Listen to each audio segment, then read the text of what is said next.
4, 3, 2, 1, 0. I'ma press play every time. The funny don't stop shows. The funny don't stop. Hey, the funny don't stop shows. The funny don't stop. The funny don't stop shows. The funny don't stop. The funny don't stop shows. The funny don't stop. Hey. My name is Halo Thomas, and you're listening to the Funny Don't Stop Show. Yes, sir. That is the name of it. That is the name of it. The funny don't stop. It really don't stop. I don't know. I mean, you guys agree? I agree. Can't stop, won't stop. I mean, was that pretty much a good title for this show? The Funny Don't Stop Show. Or Alex Thomas and the Temptations. What's up, people? My name is Alex Thomas. I'm your host. It's your boy, Savvy Amusing. This is Sid Brass. It's your boy Raul. And you're watching The Funny Don't Stop Show. Yes, Come sir. on now. Yes, sir. We find the funny in everything. I mean, this is what episode is this now? 123. 100. Michael Allen. What up, bro? Wait, Michael. Is that MA all day? Please reply. As in Marcus Allen's brother. If so, man, appreciate you, bro. M.A. all day. M.A. all day. Yes, sir. How you feel, Sid Brass? Oh, man, I feel good. You know, had a good time. I went to Malibu Beach this past weekend. So, you know, got a time to chill out, you know, enjoy the sun, sit back, relax. You know, I think the fact that we have a beach near us, sometimes we take it for granted. We just go through our normal lives and don't even really like, it's an ocean over there. And it's 20 minutes away. It's 20 minutes away. Yeah, so just take that time to sit back and watch the sunset, let the cool breeze hit you, have drinks, wine, all that good stuff, man. So it's just time to kind of research. Even in a pandemic, man, you know, it's not like we're as busy as we always are or was or whatever. You still got to find some quiet time, some relaxation. And I mean, you know, don't stop your hustle. Don't slow down what you're doing to be proactive and productive. But sometimes, man, it's like just kicking back. It really feels good. You know what I mean? What up, Mike? Hell yeah, man. Did you get a tan set? Did you lay out in the sun? Man, I was freezing my ass off. You know how it is out here. Yes, you know how it is out here, man. When the sun goes down, it's like the North Pole. Yeah. During the day, during the morning, it's cool. During the afternoon, you went late in the day. Yeah, it was like 3 p.m. See, that shows that you're not even close to being white. Because white people know the appropriate time to go to the beach. So therefore the coolness doesn't hit you. They're out there soaking up rays at like 112, bro. You know, only black folks come at 447 when you only got 3 more minutes of light. And next thing you know, exactly. Next thing you know, you need a beanie in this bitch. It's like, why does it feel like it's snowing? Because I was gonna ask you. The funny part is the white people were still outside too. They was like, yeah, come on, y'all. We can all chill by the pool. I'm like, yo, it's freezing. I don't think they get cold, big dog. They don't get cold, man. Freezing. Their melanin, their skin is just different. I don't know if they're just and the crazy part about it is our roots are in Africa, one of the hottest places on the planet. But black folks still don't like sitting in the sun. Nah, man. We different people, man.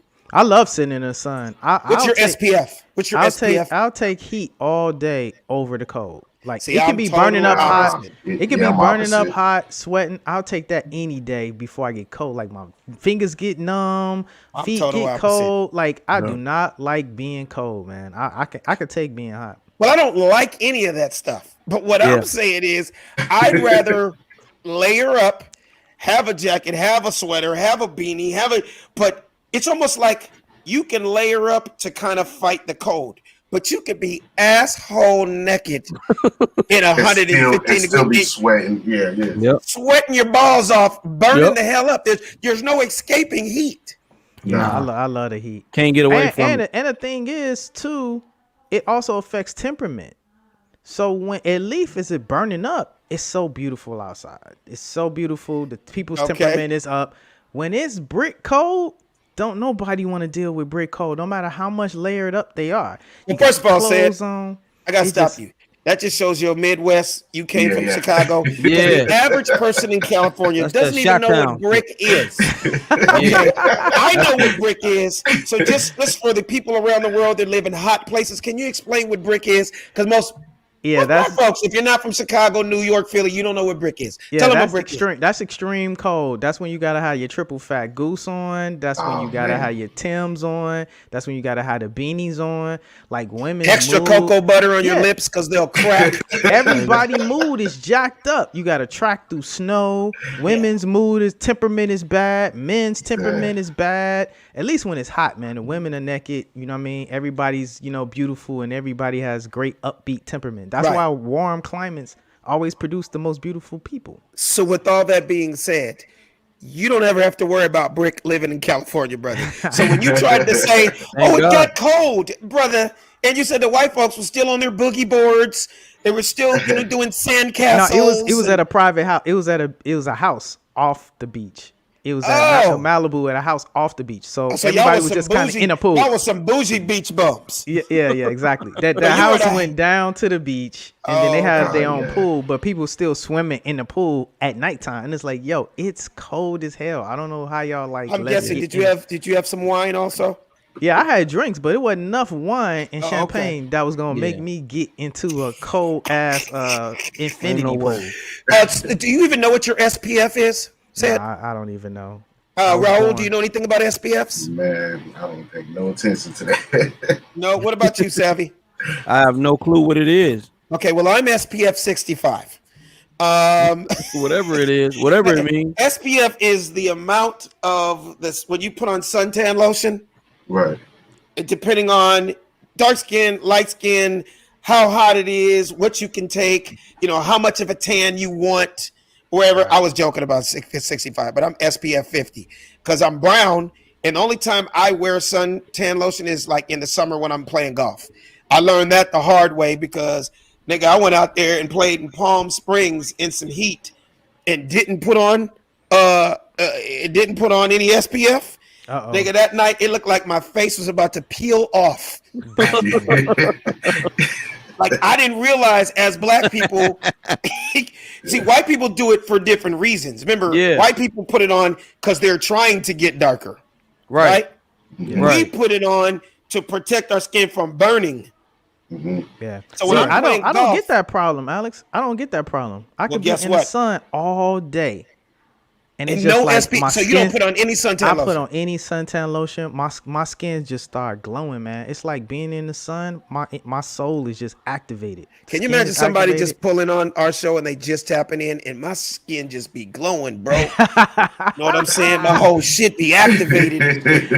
Like, what are these niggas talking about today? Yeah. Hey, let's dive into the show. But that just shows. What up, Michael Allen? MA all day. Welcome to your first time watching the Funny Don't Stop show. So let's just dive in. Savvy, dude, I was on your page and I saw a funny ass video. You always have funny shit on your video. Between Jake Paul and Floyd Mayweather. I just want to watch the video first, and then we're gonna talk about it afterwards. Please dive into Raul that Floyd Mayweather Jake Paul video. Absolutely. You a YouTuber. Absolutely. Boy. Let's make this shit happen, Floyd Mayweather. I'm Money Mayweather. Let me get 50 on the phone. Bitch ass, call 50 right now. Call 50, I'll beat his ass too. Got your hat. Give me my hat. And you need a haircut. Bitch ass nigga. And you need a haircut. You think I'm Nate Robinson? Give me my hat. Get a haircut, boy. Ah, man, that's hilarious. The Nate Robinson part is the part that had me. And you said, "Hey, you need a haircut." You know what's so crazy? Floyd's my boy, but goddamn, it's crazy how hair makes that nigga look 95. Oh. I didn't know if that was Roger or if it was Floyd. I couldn't believe, and he's always super clean. He's super rich. Yeah. I don't know what made him want to go back to the nappy look. I don't get it. Yeah, I don't know. Maybe he was just trying to prove that he could actually grow it still. Cats be bored, man. Let's talk about that whole situation, man. This whole Jake Paul thing. Is that real? Savvy, is it a publicity stunt? I mean, is Floyd Mayweather retired? Is he not? Are people just fighting to get checks now? I mean, what happens if this Ricky Schroeder, Justin Timberlake, Justin Bieber white boy knocks this nigga out and he's never lost a real fight in his life and then a YouTuber whoops his ass? Like, talk to me. Bro, I really believe that it's all about money at this point. Like Floyd Mayweather is a businessman and he's gonna move when he see the profit. But you know, he's done these exposition fights before, like when he did when he fought, I think, a wrestler one time. Remember the Big Show? He goes up against the Big Show. Then he fought the Chinese guy, and then now he's talking about fighting. Is it Logan Paul or Jake Paul? One of the two guys. So it's all about what's gonna pull in the money, man. But like you said, you fuck around and really get your ass knocked out. I mean, does that count as an L on your record? Nah, it's an exhibition fight. No, motherfucker. I don't care. It ain't count as an L. If Floyd Mayweather gets knocked out at Chipotle, it's a motherfucking knockout. It's a knockout, right? Am I right, Raul? What do you think? It's not a Whether knockout. it's in the ring or it's in the back of Burger King, it's still a knockout. A fight is a fight, right? Don't count on the record. So it wouldn't count on the record. But it'd be a smudge on his. But it'll be on video. It counts on his dignity and his morality, but you know, it won't count on his record, official record. But do you guys feel like, since he is in control and he has so much money and he is the promoter and he is the boss, do you think that there's some kind of contract in there where we're going to make this look real? I want them punches really hit, but motherfucker, you cannot knock me out. Nah, it ain't got to be that fake. You know what I mean? Look, as much as I think, I'm going to say this. I'm not going to say anything bad about Floyd Mayweather, but whatever you think of him socially, there is no doubt he is one of the greatest boxers of all time. Right. And so if you think for a second that Floyd Mayweather doesn't have full control of himself when he's going to be fighting this guy, he's going to put on a show, but it's nothing Jake Paul, any punches he's going to throw. He's going to do that classic thing that he does with the shoulder, and he'll play with him a little bit and tapping him, you know what I mean? And it'll be one of those classic Floyd Mayweather bouts that will be just entertaining, but we won't get any meat, and he'll never hit. I'm here to say this. He will never hit Floyd Mayweather. If professional boxers who've been fighting all their life true, haven't touched this dude, you think this dude off the street is about to just come and like really put some inflect? Now, we know anything can happen any given day. That's true. But when you're a professional, he's not going to allow that. And this will be his first fight against a professional. Now this is where my confusion comes in.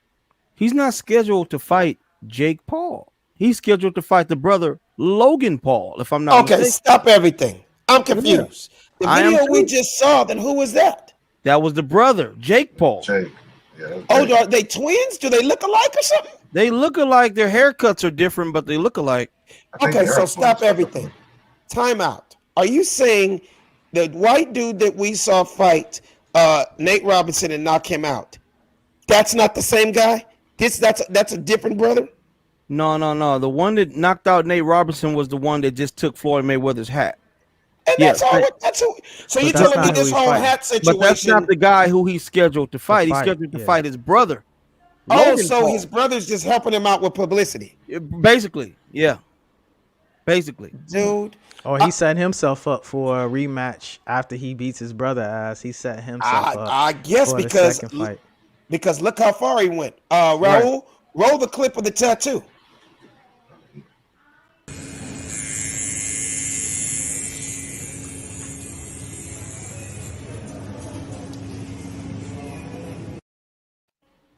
Okay, I'm getting these white folks confused. Okay, first of all, that to me makes me feel like something is set up. All the dude did was take his hat, and less than 24 hours later, he's getting a real tattoo on his leg saying, "Got your hat." Like, if that's not some publicity shit, I don't know what is. I mean, what's your feeling on that, Salvi? Not only that, I believe he sold about $1 million worth of merch of got your hat gear. I did. I went on his site and I did. Dude said it was incredible. Like, that's baller, man. Instantly, they're selling out, and it's a simple saying. In fact, show the tattoo real quick. I think it's a picture because that was kind of fast, Raul. I sent you some pictures of it also. Yeah, you got to come. Look at that, dude. Got your hat. A simple ass dad hat, and he sold 1 million of them in 48 hours. Absolutely. If that don't show you the world we're in right now, how quick that's what we call, because we know from being in this entertainment / merchandise world, that's what you call impulse buying. Like something literally happened earlier today, and next thing you know, I got a whole site for it. So it's just an impulse. Right. Yeah. What's your feeling? What's your feeling on that, Savvy? Did you buy one? Hell no, I didn't buy one. But the thing about it is, see, Alex, what's going on in this era is they develop a massive amount of fans using different social media platforms. Jake Paul's biggest platform, which would be YouTube. Mm-hmm. They get these diehard fans anywhere between the age of 15 and about 25. They're gonna support you. They're gonna follow you. They're gonna do whatever it is you say do. So he understands that my people are gonna buy this T-shirt because they fuck with me. So whatever he puts out there, he's like, okay, I'm gonna throw that up there and make $1 million off of it. And it happened to work every time. That's just incredible to me, man. I guess I'm just from a different generation. Yeah. How, put it this way, not only did that young generation go out and buy 1 million hats, right? I think they'll mess around and get the tattoo of the hat and Jake or Logan. Yeah. Like, I've always been blown away when another man puts another man's face on his body. If it ain't your son, your daddy, your baby, something, you know what I mean? Yeah. I feel like that's this generation, man. That's what we are today. That's what we are, though, Alex. A bunch of sheep, a bunch of followers. Nobody wants to be a leader or a trendsetter. Everybody wants to follow. It's and that they're old, okay with it. Bro, it's the old Whitney Houston lyric. Everybody's searching for a hero, bro. And once they find one, they will defend them to the death. Man, if we got to the point where Lil Nas X can have millions of people calling me a hater because I said this dude worships the devil, then that goes to show you that you can do anything you want to do if you have fans, and people are going. I can literally fuck my German Shepherd, nigga. And if they diehard fans on camera. And if they diehard fans, they're gonna say, "Why you hating on them? You mad because you can't fuck your German Shepherd?" Right. Oh, of course. Hey, your generation, Savvy, you have niggas being like, "Hey, man, that just show he love his dog." He did exactly. He just love his dog, man. What you hating for? Why you hating? Right. Why don't you try to fuck your dog? Maybe he show you love and never bite your ass. Look, this nigga sitting over there mad and bitter because he got a girlfriend and ain't got no dog. Right. Yeah. And then they'll have some jazzy term like an animalist or animalphobic. Exactly. Yeah, exactly. They call you animalphobic. Animalphobic. Bro, we getting to that. We laughing, but we are getting close to that time. Okay, here's what I wanted to ask though. Back to the Floyd thing. Do you think if that fight does happen, will people take it serious? Some will, some won't. But however it goes, there will be millions made off of it.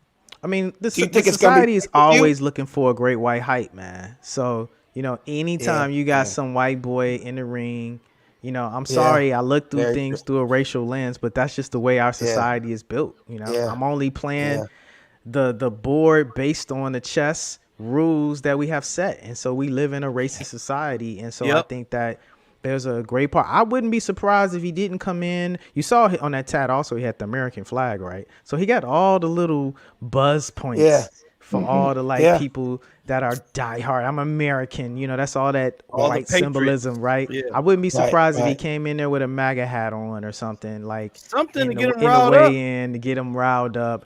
That's the generation we're in, man. It's almost like it's all about shock value. It is. It's all about shock value and what can you do to. I know someone who has Barack Obama tat on his head. I believe you, Bonnie, because I know somebody that has a Snoop Dogg tattoo on their elbow. So, I mean, you'd be amazed. Like I remember when we first started this show, man. There was a dude that used to play on the Lakers when Kobe was on.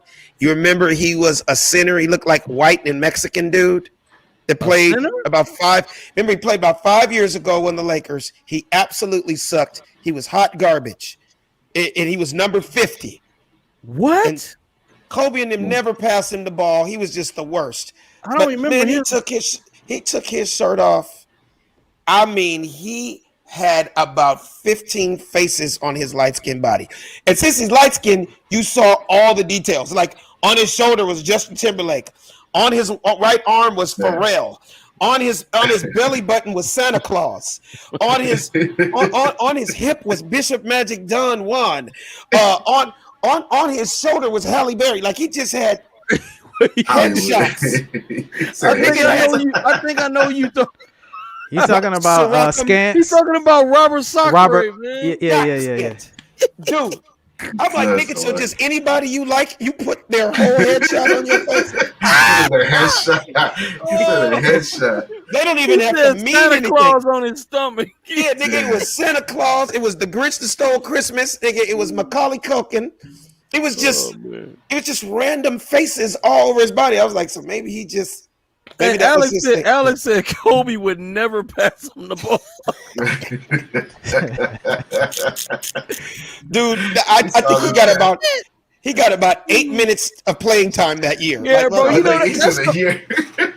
That's so funny, Alex, because Laker fan, we didn't have some garbage teams in the past. Yeah, I'd say 6 years. Yeah.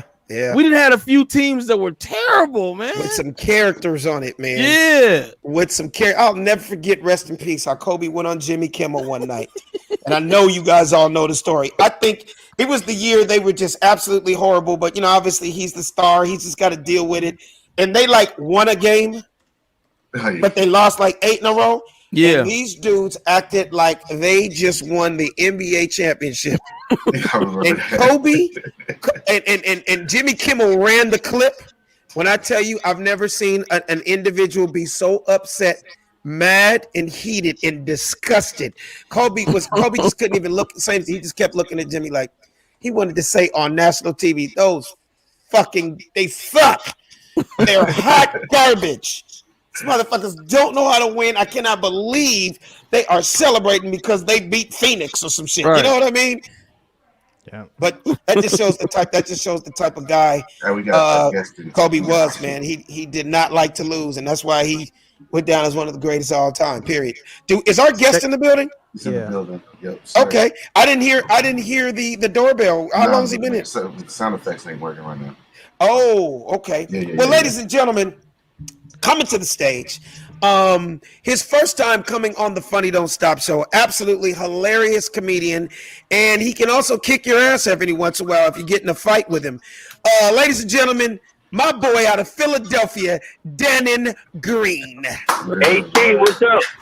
What up, baby boy? How you feel, man? I can still kick your ass if I feel good. You know what I mean? Only if I feel good. Hey, Dannon, do me a favor, man, and turn your phone sideways. Okay, you got it. I see it looks like you're in traffic. There you go. Okay, I'm good. Now we can see you leaving we can see you leaving the dope house now. Damn. I told them to throw it in the car, but they wouldn't pay attention. So you are on the move right now. You can't even pull over and talk, huh? No, I'm going to pull over right now. What's up, AT? How you doing, man? I'm going to get somewhere where it's nice and cool. Good to have you on the show, man. Say what's up to my people, Raul, Savvy, and Said Brass. Yo, what up, man? Raul, what's up, sir? What up, Raul? What's up, Savvy? What's happening with y'all?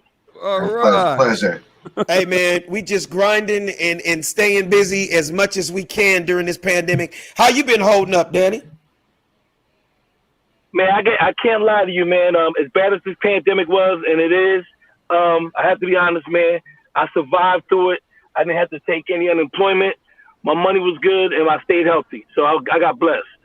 That is good. That's real big, man. Yeah. That is really cool, man. I mean, obviously you stayed blessed. You got a huge project coming out, which is I'm proud of you for the Executioners.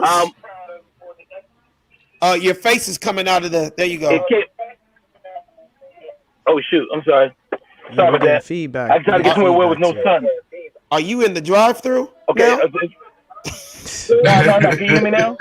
Yeah, I'm very blessed. I'm very blessed, and I can't complain. Hold on. Let me get a number 3 with 2 sides of potatoes and easy ice on the iced tea. Yes. So Alex stole my damn joke. You sound good.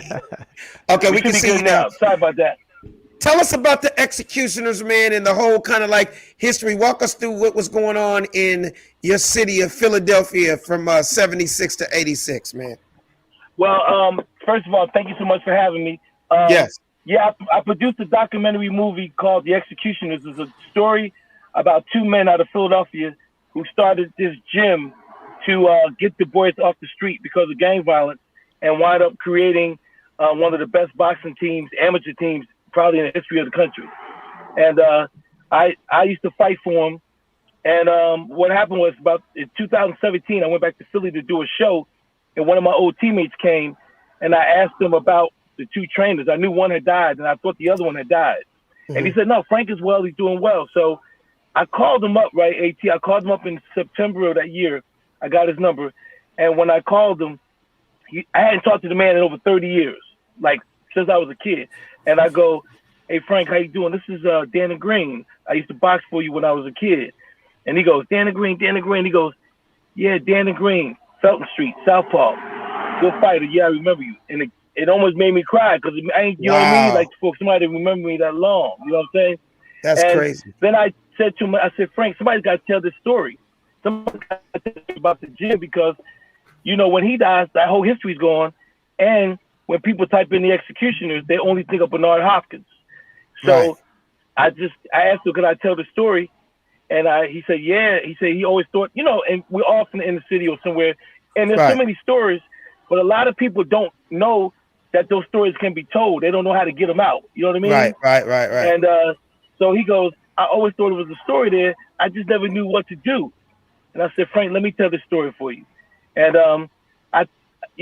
from 2009 to about 8 or 9 years, I had a real good run with commercials, really strong run with commercials.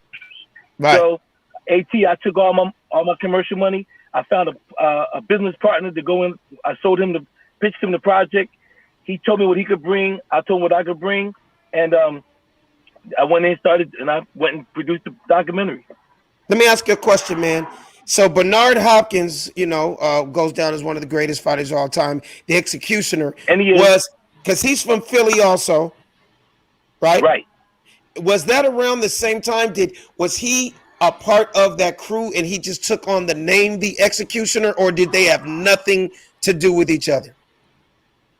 Here's the thing.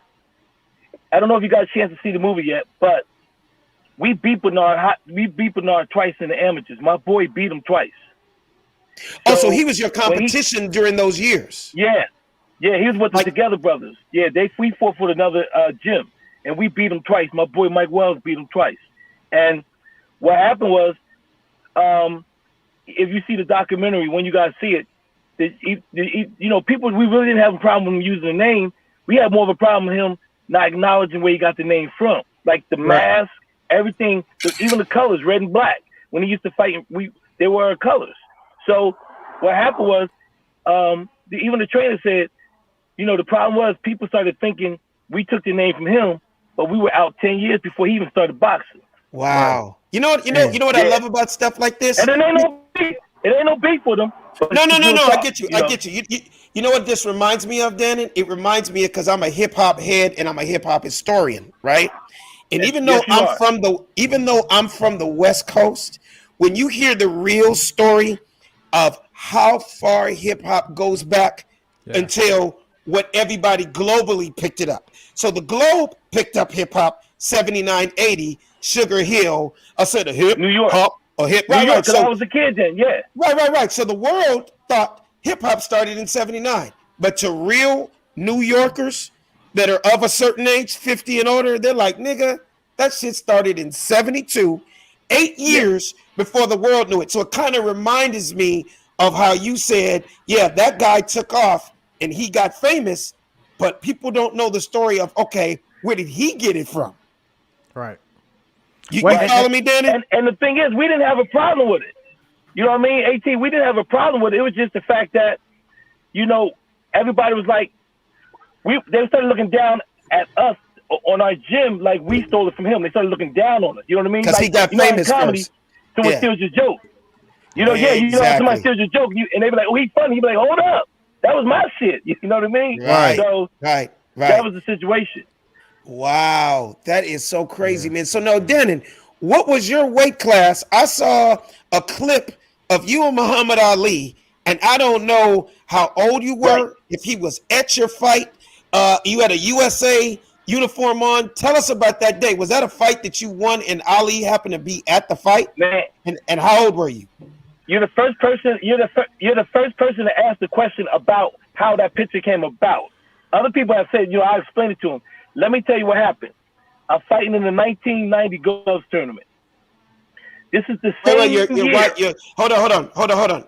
We have Wi-Fi, and you're on Wi-Fi right now. Okay. Okay. I don't know why. Because you're in a car in an alley in South Central LA. That's why. No. Can you hear me now? Can you hear me now? We can hear you, but your internet is distorted. You have to go back to start from Muhammad Ali's story. You got cut out. So I'll talk slow. So here's what happened. Right. It was 1990. The Golden Gloves out of Huntington, West Virginia. It was the same year that Tyson got knocked out by Buster Douglas. Okay. So after Golden Gloves, Muhammad Ali and Buster Douglas were there taking pictures with people. And for $10, you could get your picture taken with both of them. So I paid $10 and I'm in line. And it's a long line. So by the time I'm about 4 or 5 people from taking my picture with Ali, my trainer, the guy you see me with, he goes, Dannon, you fighting 2 fights. You got to go get laced up. I'm like, but I paid to get, he said, man, you got to go get changed. So I went into the locker room, got dressed up, got changed, right? I'm walking, this is a true story, y'all. I'm walking to the ring. I look up, Buster Douglas already had left. Ali is walking out. I stopped right there in my tracks. I go, yo. He said, what's wrong? I said, I paid $10 to get a picture with Ali. He said, man, you got to fight. I said, man, I don't care. I paid my money to go take a picture with this dude. You guys, you don't understand. You don't understand. Dannon had the full face gear and his gloves on. So, nigga, the last thing I was thinking is that you paid some money and you about to really fight, but there's Muhammad Ali, and nigga, I paid $10. You had a mouthpiece in and everything. Oh, I'm walking to the ring. My opponent is in the ring.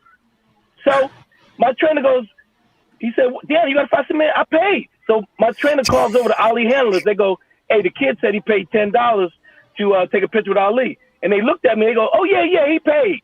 And, bruh, Ali walked over to me and took a fucking picture with me. That shit's emotional, kid. Nobody else he did that for. He walked over to me and took a picture with me right there. I mean, I can imagine in his heart he had to be like, well, the nigga is about to fight in 3.4 seconds. Right. At least have to do.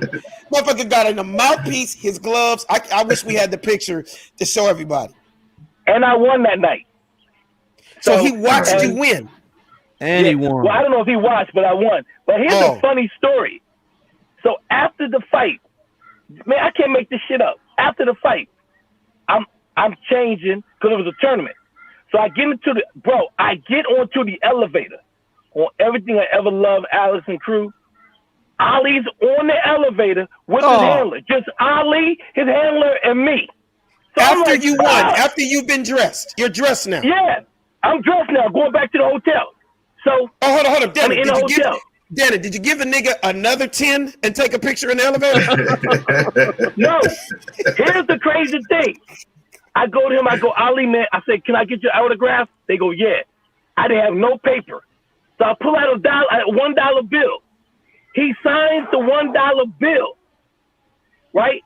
I have the dollar bill. I'm living in Columbus. This is when I'm in grad school. You know, at Ohio State. This is when I was in grad school. I hid the dollar in the house. I didn't want to lose it. And nigga, when I moved, I left the goddamn dollar. God. So right now, there's a dollar in this world signed with Muhammad Ali on it. Probably worth $500 now. Or you just told us a lie. That whole fucking story was a lie, nigga. I don't believe you until I see the dollar, nigga. But hey, okay, y'all, but check it out. This is how I'm gonna tell you. First of all, I'm gonna give a shout out to Alex. I'm gonna tell you why I want to do a show, and a lot of people don't know this. Can I just say something real quick? I don't mean to cut you off, but I gotta say this. You know what the coldest part of this story is? Ali, What? one of the greatest boxers of all time, that motherfucker was getting his bread. He didn't come over to you until the manager said, "Yeah, I got his 10 too. I got his 10. Go on and get that." Like that motherfucker must have been a billionaire just off of autographs. Because you got to think, at that time, he is the most recognized and famous person on God's green earth. So for him at to that get time $10 from ever, dude, to get $10 out of everybody that says, "Can I get a picture?" Man, he couldn't. He didn't have enough pockets. Right. Yeah. So real quick, y'all, I want to say this. First of all, I want to give a shout out to Alex, and one reason I want to do a show, I'm not saying it, but Alex knows this. I always tell people that Alex Thomas, Chris Spencer, and Darryl Heath have always made me feel a part of Hollywood, and they've always given me mad respect. And Alex and Darryl were the ones that helped me with comedy. And I don't know if you remember this, Alex, but remember when I first came out here, I would slam it, but then I would do another set, and then you and Darryl said, "Dannon, you got to start doing the same set so people can recognize you for a joke." I never forgot that. So mad props to you. Okay. Wow. Shout out to Darryl Heath. Hey, Dannon, can I say something real quick? Wait, Dannon, you're cutting out. Dannon, we're not hearing you. Dannon, we're missing so much. We're missing so much that you're saying because you're going in and out. Hello? Can you hear me now? Sound like he got an emergency, one of them emergency things. Okay, so Dannon, no, I'm here. So Dannon, I gotta say something just out of the love for our boy Darryl Heath. For the people that hear this man's name all the time, it goes down as one of the greatest comics you never knew, or the urban legend of Darryl Heath. To the young people that are watching right now that weren't fortunate enough to see him, how would you describe Darryl Heath as a comedian? Because his name is always popping up, and I don't even know where to start. How would you describe this guy for the people that don't know? I would say one of the most creative. I won't even say melodramatic, but most creative and British humor, dry humor that you ever meet. He wasn't a guy that was going to be loud and all that. He did stuff so down on the down low in terms of his comedy that when you watched him, he didn't have to say nothing, and you would be like, "This motherfucker's just hilarious." Like when he does that joke, remember the one he used to do when you act like he's walking to hell? Remember that one, Alex? And he would be going down, and we would just die. Very funny guy, but also good people, man. Right. But tell us what you were saying. So here's the funny thing about this picture with Ali. Right. I moved to California. I have the picture. My friend out in LA was Yaya, Johnny McClain. Y'all know he was married to Layla. Come on, man. Of course they don't know Yaya, but I know Yaya. Yeah. So who used to fight with the world Yaya, champion? who used to be married to Muhammad Ali's daughter, Layla. Right. So he comes by my house and he sees the picture, and he goes, "Dannon, that picture's like hot." I'm like, "Yo," I go, "Hey, you think you can get Ali to sign it?" Because I just think about it. Ali never saw the picture. Right. He takes the picture, and Ali signs the picture. If you look at my picture real close, you're going to see the signature of Muhammad Ali on my picture. Wow. That's like the most amazing. Cool story. That's like the craziest story, bro. And that was like 25 years later. Well, I would say 25, 1990, I moved out here. Wow. Probably about 10 to 15. Yeah. Oh, okay. When he was married, whenever he was married to Layla, and when I got here. But right. But really what's going on, really, man, is this documentary it has legs. I'm getting great reviews. I'm getting a lot of good feedback. It ain't been out but a week. And the sales rep who represents my movie said, out of her 135 movies that she reps, my movie already has moved up to the top 15. Oh, congratulations, man! That is great. That's big. Where can we find the movie, Dannon? Dannon, where can we find it? It's on Tubi. It's on Tubi TV. So it's free television. You know the Tubi app. You can watch it on your phone. You can watch it on television.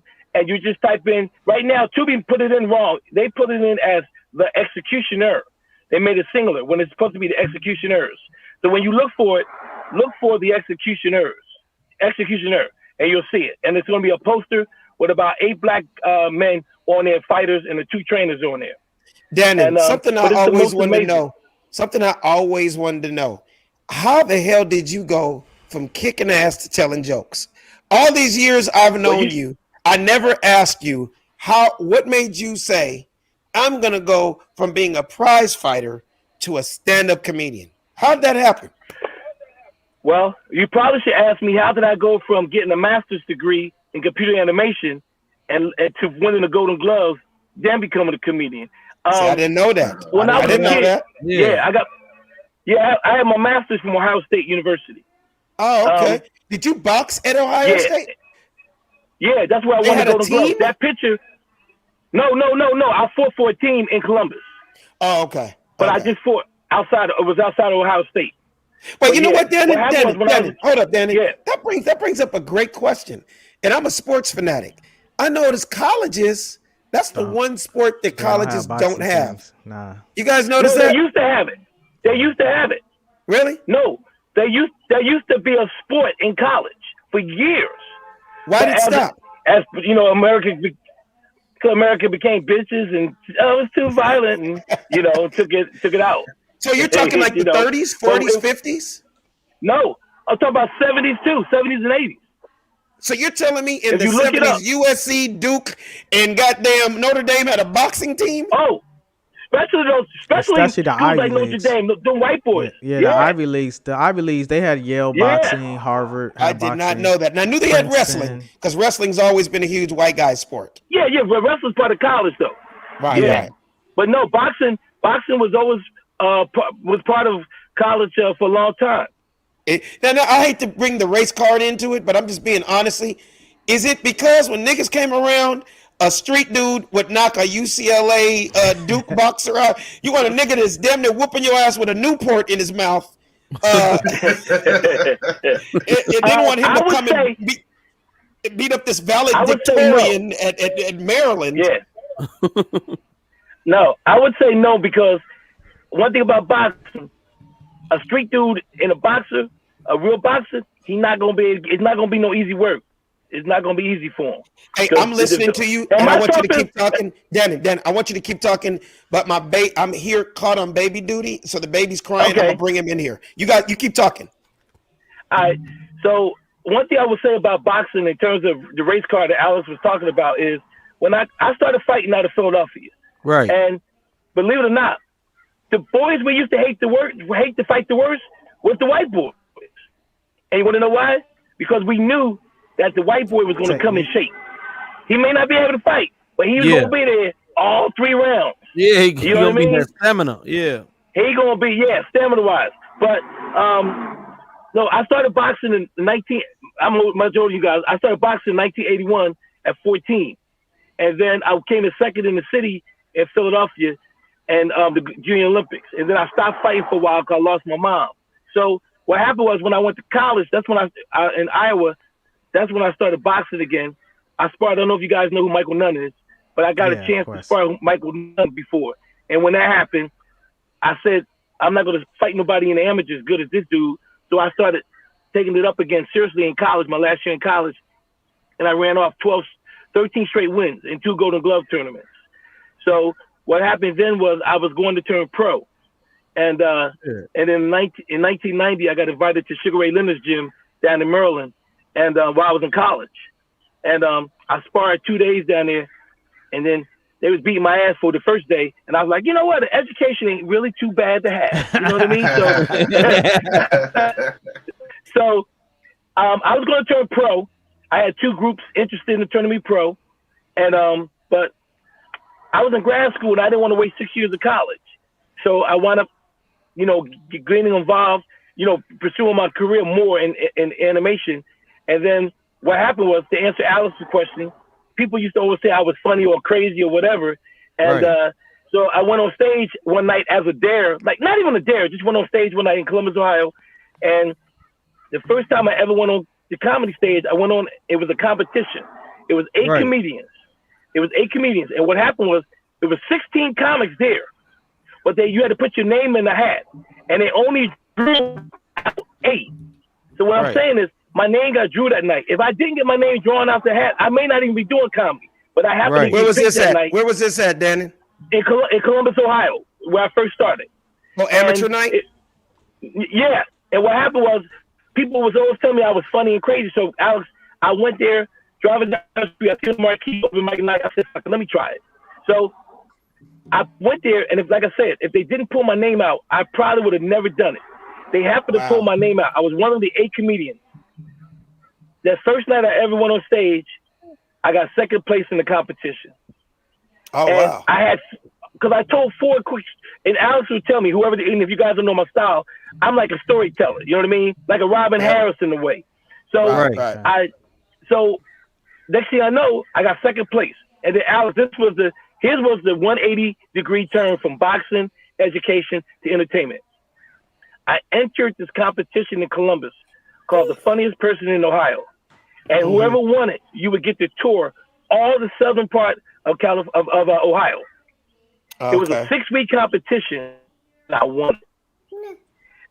Out of 20 comedians. And I'm going to tell you what happened. So you know how they have them in the bars and stuff like that in the clubs. I went to the night I won, there was 2 white women at the bar. And they go, hey, congratulations, blah, blah, it was packed. They go, and they said, you want to know why you won? And I was like, no. I said, yeah. I'm like, yeah, what happened? They were like, everybody kept saying, each week you came back with a new story. Everybody just wanted to hear what the fuck I had to talk about. You know what I mean? And that was it. What's man. crazy, now here's the crazy part. The white women were at each one. Yeah. No, here's the crazy part. I wound up hitting one. No, I'm joking. I was about to say, and then you ended up having 3 babies with that white chick and the rest. Yes. Hey, Dan, I got a question, man, because we were talking about this earlier, and I want to go with your boxing knowledge, man. We had not even a debate. We're talking about the state of boxing right now, right? How Floyd Mayweather is doing exhibition fights and fighting against white boys and YouTubers and all this kind of stuff. Do you think that the sport of boxing is almost falling off and losing its flair because of UFC? Do you think UFC is taking over? Is it more entertaining? What do you think? I mean, as a real fighter. Well, here's the thing. Floyd said something years ago, which is what was true at one time. UFC was for white boys who couldn't box. I used to say that. I used to say that, and I really meant that. And I always thought UFC was, when I started seeing how huge UFC got, I was like, there is a world of crazy white boys that just always dreamed of kicking ass, but never, really got and learned it. And now there's a platform for you. That was the beginning. So, it's changing now. But then what happened was, as in every sport and as in everything, black dudes started getting into it, and we started dominating. John Bone Jones and people like that. Yeah. Them Nigerians, all them boys come over here and they're handling business. Right. Now, the thing is, I don't think it's diluting it. Here's the thing with Floyd. Floyd is the most polarizing fighter there is right now. What do you mean by polarizing? You either love him or you hate him. Yep. He knows that. He knew that during his career. Floyd is the only boxer and the only person in American history as a sports athlete to make $1 billion without endorsement. Right. Which tells you people will pay a lot to see him lose or be in a tough fight. That's why when he fought McGregor, the bad thing is Floyd beat everybody. Beat Pacquiao, Medina. He beat everybody. No one respected that fight. They respected the McGregor fight more than all the other fights he won against a guy who wasn't even a boxer. That lets you know how much they want him to lose and how much they just rather have anybody a white boy to try to beat him. Now, isn't that what you said, Brass? Yeah, that's pretty much. Tell him what you said, Brass. No, I said we live in a racial divided world. Unfortunately, I know sometimes it comes off like I'm the wokey woke guy because I'm always speaking from a racial lens. But it spews out into all business sectors, and it spews out into our sports. And so the big driver that nobody really wants to talk about, what's so important, is that people do want to see Floyd Mayweather lose, but the more important part is they want to see a white man beat him. And that's what's driving this boxing culture. Yeah, let me say something to you and everybody in the room. Until we'll never get past the race issue until we agree that there's a race issue. We don't want to. What we do, we have swept everything under the rugs.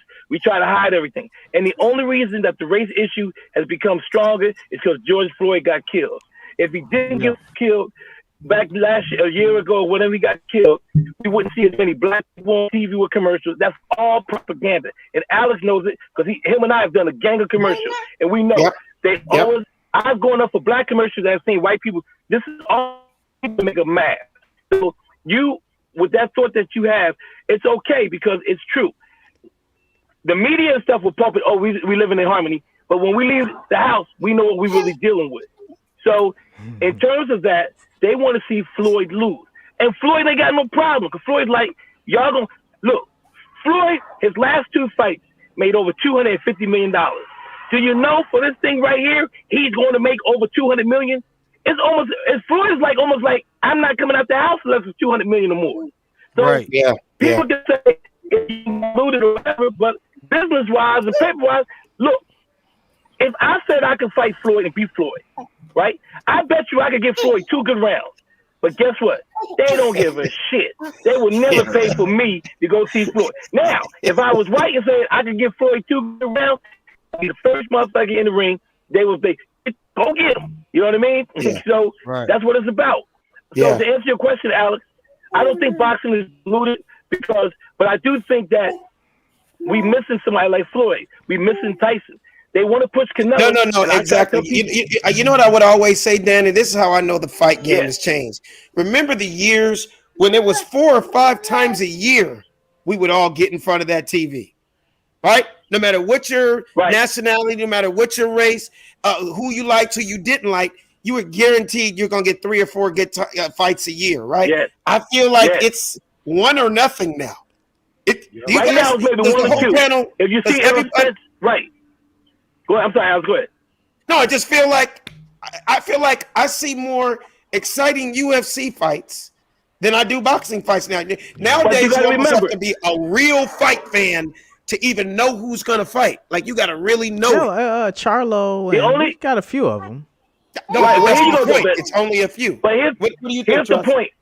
Here's the point, though. AT, here's the point. Yes. America loves violence. No matter what we say, we love violence. And UFC is violent. We're mad at the NFL because we don't allow the hitting to go on like it. We're mad at the NBA because we think the NBA is soft. We love violence. So UFC is the closest thing you can go to see a motherfucker get his nose broke, leg cracked, and it's legal. You know what I mean? So that's why UFC is big. But that's why when Mayweather would beat people, they got mad, because especially with the Mexicans. They want to see you with your arm hanging off and the eyeball. You know what I mean? And Mayweather's like, I'm gonna beat your ass. You're gonna know I beat your ass, and when it's over, I'm gonna be able to walk out, have a conversation, talk, and I'm not gonna be fucked up. And look, he's 42. He's 42, 43 years old. Got all the faculties. He's not beat down, and he's filthy ass rich. So he needs to stop, because what's gonna happen if you keep pushing that card, other time, I don't care who you are. So it's almost like how I feel with Tom Brady coming back for another year. It's like, dude, you've done all that you can do. You're 43. Dude, you're in a barbaric ass sport, man. Somebody can accidentally miss the block and get you a concussion, and it's a wrap.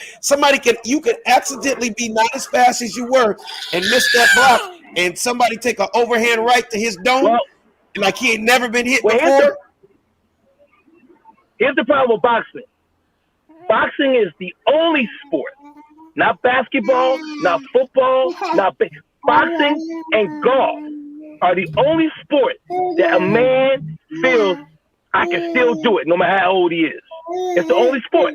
But why would you think that? Why would you think that as a boxer? Like I'm just being honest. Because, even if I was a pro mentality. boxer, I get to a certain age, I'm like, motherfucker, I can't do this no more. Like, no, you wouldn't. I'm scared that somebody might slip and fuck me up. Alex, no, you wouldn't. Because if you were good, and you know you was beating dudes and handling dudes, it's a mental, bro. Because I still work out, and I still spar. But why? I still work out and spar, huh? So do you still think you can whoop somebody's ass? Well, not so much the ring, but what I do is I like to keep my I like to keep my hands sharp, catch a nigga slip in the street, and I got no, that and you stay in shape, and stay in shape. Yeah. So I don't think I sparred a dude that was pro before, this Mexican dude named Juan. He hit me so hard. I stopped. I was like, nigga, you know we just fucking around, right? Like, this is how real shit we doing. Like, was this recently? Was this recently? Hey, yeah. No, about a month and a half ago, I'm like, you know I'm 55 now, nigga. Like, what the fuck is wrong with you, nigga? You know what I mean? Work out. You know what I mean? Mexican dude. So a Mexican dude named Juan hit you so hard that you forgot your last name. You're like, my name is Dannon Blue, not Dannon Green. What you talking about? Why you laughing? Why you a good dude though? I know him. Dannon, let me tell you something. Hey, Alex, I know you're going to cut the show, but I want to say something. Where's my girl at? You know I've been wanting to see what she's dressing and wearing today. As in Halo? You know that's my girl. Your daughter. Halo is in dance class right now, so I'm stuck. My wife went to go pick up Legend from school, and then Halo has dance class, and they were supposed to come back to get this guy so I could do my show. Clap, clap, clap, clap, clap, clap, clap, clap, and I'm stuck with little Trust today. Trust, can you clap? Say hi, Danny. Well, you know what's funny? Hey, y'all don't know. Hey, when Alex had Halo, you know, I used to always joke, and I would hit him on his Instagram, like, what's she wearing today? Like, yo, why y'all got her in that? You know what I mean? Like, yo, she's so fly. You know what I mean? So that's funny. So that was kind of the running joke. Hey, well, you know what they say? You know what they say, Danny? You know, they say your children are a reflection of you. I mean, do you agree with that? Exactly. I hate when people do our show in their cars. I can't use none of these clips today because he's been going in and out the entire time. Eddie in the hills. And you probably, he looked like he on Mulholland. You on Mulholland? You on one of the hills? No, it looks like he's in Lamert Park. I see them damn palm trees behind him. He's in the hood. Where you at, Danny? I'm in Burbank. Oh, you're in Burbank. I had a business. I had a meeting, and it unfortunately coincided with the interview, but I didn't want to miss it. No. I understand, so man. I apologize. But trust me, man, it's just been a few people. You're on our 123rd show today. We're going on our 5th season, man, and I just appreciate you being here. In 123 shows, there's probably been 2 or 3 people that have been in their cars, and every single one has been like this, in and out. It just, you know, but you were here, and I appreciate you, man. And congratulations on the Executioners. Yeah. For people out there, one more time, let them know how they can get it before we let you go. Please support me. Go to Tubi TV. It's free. The app is free. And type in The Executioner, and you're going to see a poster of fighters in a ring and boxing gloves. And the documentary is called The Executioners, We All Had a Chance. I guarantee you, you will not be disappointed. Please watch it.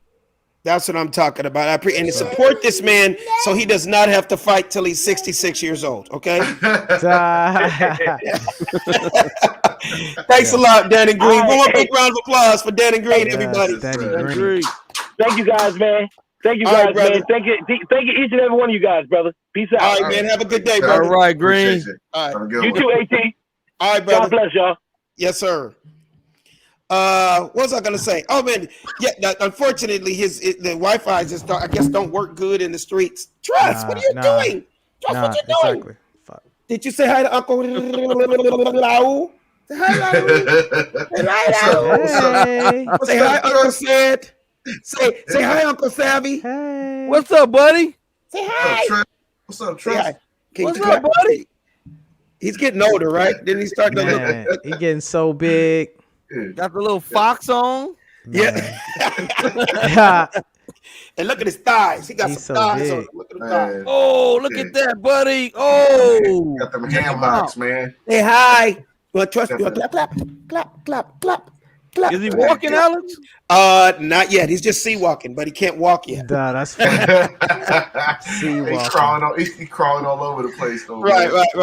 Hey, man, Walker. today was a super fun show, man. I mean, I love, like I said, man, I love just fellowshipping with y'all every week, man. And no doubt. And It's we're like slowly therapy. coming. It's therapy, man. It truly is. We're slowly coming out of this pandemic. You know, hopefully things will be back to normal sometime soon. You know what But I'm trying to find out? What? Every time we got some kind of guest on the show, everything I hear is, you know what? This pandemic was bad for a lot of people, but I made as much money as I ever have in my life. How come the hell ain't nobody telling me how to do this shit? I'm trying to figure it out. That's like the fifth person we done had on this show and said, you know what? This pandemic was fucked up, but I made almost $5 million doing this shit. Yeah. Don't believe the hype, Savvy. It's like cryptocurrency. Everybody's a damn millionaire. I invested in Dogecoin, man. Look at my profit report. Hey, well, I don't know, because our buddy Raul here, Raul is a new millionaire from crypto. Man, that Dogecoin went down 20% on Saturday, and then crypto went down another 26% today. Okay, what's Doge? You can tell me about that one, Raul. Is that another coin?